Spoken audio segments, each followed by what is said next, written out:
Hi guys, welcome to Shruthiskitchendubai. நம்ம இன்னைக்கு பார்க்க போற ரெசிபி ரவா கிச்சடி. கிச்சடிக்கு மெயினா தேவைப்படுறது வாட்டர் லெவல் தான். அது நம்ம கரெக்டா ஆட் பண்ணி மிக்ஸ் பண்ணாதான் கிச்சடி நல்லா பர்ஃபெக்டா சூப்பரா நல்லா பொல பொலன்னு உதிரியா இருக்கும். பொங்கல் மாதிரி குழஞ்சு போயிடக்கூடாது. இது நல்லா பர்ஃபெக்டா இருந்தா தான் சாப்பிட்றதுக்கு ரொம்பவே சூப்பரா நல்லா டேஸ்டா இருக்கும். ரவா கிச்சடிக்கு தேங்காய் சட்னி கூட சாப்பிடும்போது சூப்பரா இருக்கும். எப்படி செய்யறது அப்படின்றத நம்ம வீடியோக்குள்ள போய் பார்க்கலாம். Without any more delay, let's go to the video.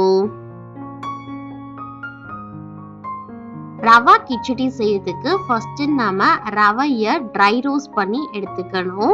அதுக்காக ஒரு கடாயில 1 கப் அளவு ரவை ஆட் பண்ணிக்கலாம். இத லைட்டா அதோட வாசனை வர வரைக்கும் நம்ம நல்லா ட்ரை ரோஸ்ட் பண்ணி எடுத்துக்கலாம். கலர் சேஞ்ச் ஆகக்கூடாது. அதுக்கு முன்னாடி இருக்கிற ஸ்டேஜ்லயே நாம இத ட்ரை ரோஸ்ட் பண்ணி எடுத்துக்கலாம். இது கரெக்டா 5 மினிட்ஸ் மட்டும் இருக்கட்டும். சூப்பரா மீடியம் ஃப்ளேம்ல வச்சு ட்ரை ரோஸ்ட் பண்ணி எடுத்துக்கோங்க. இது நல்லா ட்ரை ரோஸ்ட் ஆனதுக்கு அப்புறம் இதை அப்படியே வேற ஒரு பிளேட்ல நம்ம ஷிஃப்ட் பண்ணி வச்சுக்கலாம். நெக்ஸ்ட் அதே சேம் கடாயில 2 டேபிள் ஸ்பூன் அளவு ஆயில் ஆட் பண்ணிக்கலாம். ஆயில் லைட்டா ஹீட் ஆனோடனே ஃபர்ஸ்ட் நம்ம சென்னா தால் ஆட் பண்ணிக்கலாம். நெக்ஸ்ட் 1/2 டீஸ்பூன் அளவு கடுகு, 1/2 டீஸ்பூன் அளவு உளுந்தம் பருப்பு, 1/2 டீஸ்பூன் அளவு ஜீரகம், 2 பச்சை மிளகாய நல்லா குட்டி குட்டியா கட் பண்ணிட்டு ஆட் பண்ணியிருக்கேன். உங்களோட காரத்துக்கு ஏற்ப நீங்க கூடவோ கம்மியாவோ ஆட் பண்ணிக்கோங்க. 1/4 இன்ச் இஞ்சிய நல்லா குட்டி குட்டியா சாப் பண்ணிட்டு ஆட் பண்ணிக்கலாம். இதோட ஃப்ளேவர் சூப்பரா இருக்கும். நான் இன்னைக்கு எல்லா வெஜிடபிள்ஸும் ஆட் பண்ணி செய்ய போறேன்.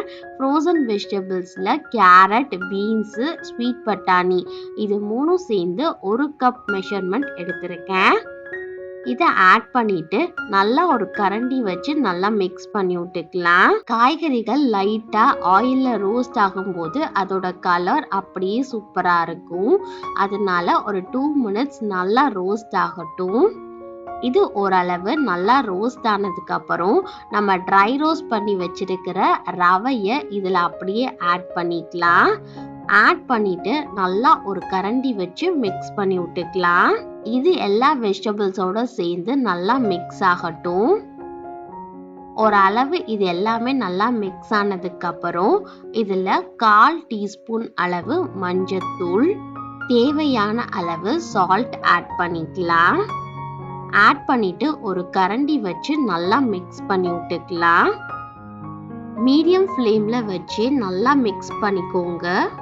இது ஓரளவு நல்லா மிக்ஸ் ஆனதுக்கு அப்புறம் எந்த கப்ல 1 கப் அளவு மெஷர்மெண்ட்ல ரவை எடுத்திருக்கோமோ அதே சேம் கப்ல 3 கப் அளவு தண்ணி ஆட் பண்ணீங்க அப்படின்னா சரியா இருக்கும். நல்லா கொதிக்கிற தண்ணியா ஆட் பண்ணிக்கோங்க.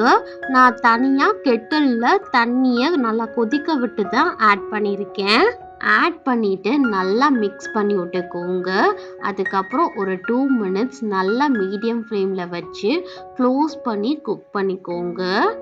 2 மினிட்ஸ் கழிச்சு ஓப்பன் பண்ணி பார்த்தீங்கன்னா எல்லாமே தண்ணி எல்லாம் வத்தி சூப்பரா ரெடி ஆயிருக்கும். இதை நல்லா மிக்ஸ் பண்ணி விடுங்க. அடியில் எதுவுமே ஒட்டல, பர்ஃபெக்டான கன்சிஸ்டன்சில ரெடி ஆயிடுச்சு. கடைசியா நம்ம இதுல 1 டேபிள் ஸ்பூன் அளவு நெய் ஆட் பண்ணிட்டு நல்லா மிக்ஸ் பண்ணி விட்டீங்க அப்படின்னா சூப்பரா நல்லா உதிரியா கிடைச்சிரும் நமக்கு. இந்த டிப்பை நீங்க ஃபாலோ பண்ணி பாருங்க. நல்லா மிக்ஸ் பண்ணிட்டு நம்ம ஸ்டவ் ஆஃப் பண்ணி வச்சிடலாம். அவ்வளோதான், சூப்பரா இப்ப நம்மளோட ரவா கிச்சடி ரெடி ஆயிருச்சு. கொத்தமல்லி தலைய கடைசியா இதுல ஆட் பண்ணிக்கலாம், ஆப்ஷனல் தான். பர்ஃபெக்டான டெக்ஸ்சர்ல சூப்பரா நம்மளோட ரவா கிச்சடி ரெடி ஆயிருச்சு. இதுக்கு பெஸ்ட் காம்பினேஷனா நான் இன்னைக்கு தேங்காய் சட்னியோட சர்வ் பண்ணேன். ரொம்பவே சூப்பரா நல்லா டேஸ்டா இருந்துச்சு. ஸ்ருதிகா நல்லா விரும்பி சாப்பிட்டா. இதுல வெஜிடபிள்ஸ்லாம் ஆட் பண்ணியிருக்கிறதுனால இது ஒரு ஹெல்த்தியான ஃபுட்டா இருக்கும். ரவா கிச்சடி நல்லா ஹோட்டல் ஸ்டைல்ல உதிரி உதிரியா இருந்தா தான் ரொம்ப சூப்பரா இருக்கும் சாப்பிட்றதுக்கு. நான் சொன்ன டிப்ஸ் எல்லாம் ஃபாலோ பண்ணி செஞ்சு பாருங்க. உங்களுக்கும் இதே மாதிரி நல்லா சூப்பரா சாஃப்டான நல்லா உதிரி உதிரியான ரவா கிச்சடி கிடைக்கும். ரொம்பவே சூப்பரா டெம்டிங்கா இருந்துச்சு. மிஸ் பண்ணாம இந்த ரெசிபியை நீங்களும் நான் சொன்ன ட்ரிக்ஸ் எல்லாம் ஃபாலோ பண்ணி செஞ்சு பார்த்துட்டு எப்படி இருக்கு அப்படின்றத கீழே இருக்கிற கமெண்ட் செக்ஷன்ல என் கூட ஷேர் பண்ணிக்கோங்க. இந்த வீடியோ உங்களுக்கு பிடிச்சிருந்துச்சு அப்படின்னா ஷ்ருதிஸ் கிச்சன் துபாய் அப்படின்ற யூடியூப் சேனலை சப்ஸ்கிரைப் பண்ணிக்கோங்க. பக்கத்துல இருக்கிற பெல் பட்டனை கிளிக் பண்ணிக்கோங்க. ஆல் அப்படின்னு ஸ்பெசிஃபை பண்ணுங்க. அப்பதான் நான் போற எல்லா வீடியோஸ்மே உங்களுக்கு நோட்டிபிகேஷன்ல காமிக்கும். மறக்காம லைக், ஷேர் அண்ட் கமெண்ட் பண்ணுங்க. பாய் guys, ish you all.